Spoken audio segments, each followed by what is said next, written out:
సర్వవేదసం తన వద్ద ఉన్న సమస్త వస్తువులను దదౌ ఇచ్చేశాడు. తస్య అతడికి నచికేత నామ నచికేతుడనే పేరు గల పుత్ర కుమారుడు అసహ ఉన్నాడు. సో ఇది అసలు మొట్టమొదటిలో ఉన్న ఇది.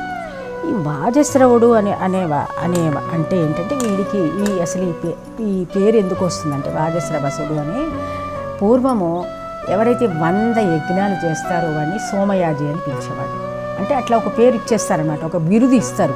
బిరుదు అంటే ఏంటి, వాడికి ఒక గొప్ప కీర్తిలాగా వీడు సోమయాజి. అసలు వాడి పేరు ఏ శర్మో లేకపోతే ఏ రామో కృష్ణో ఏదో పేరు ఉంటుంది, కానీ వాడు 100 యజ్ఞాలు చేశాడనుకో వాడిని సోమయాజి అని పిలుస్తారనమాట.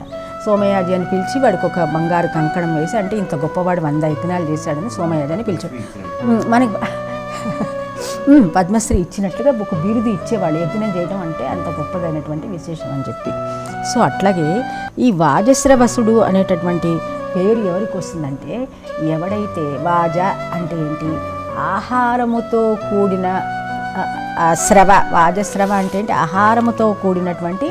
స్రవ అంటే ఏంటి, ఆహారం పంచటం వలన వచ్చేటటువంటి కీర్తి ప్రతిష్టల కోసం చేసేటటువంటి యజ్ఞం ఎవడైతే చేస్తాడో వాడు వాజశ్రవసః. ఇప్పుడు మనం ఆశ్రమంలో మనమంతా వాజశ్రవసులు అనుకోవచ్చు, ఎందుకంటే మనం అంతా ఆహారం డిస్ట్రిబ్యూట్ చేసేస్తున్నాం కదా. అయితే ఇప్పుడు 2 రోజులు 4 రోజులు అయిన తర్వాత ఫలానా వెలకటూరు ఆశ్రమం వాళ్ళు ఆహారం పంపిస్తున్నారండి, మనందరికీ కూడా ఇస్తున్నారని నెమ్మదిగా మనకు ఒక విధమైనటువంటి కీర్తి వస్తుంది.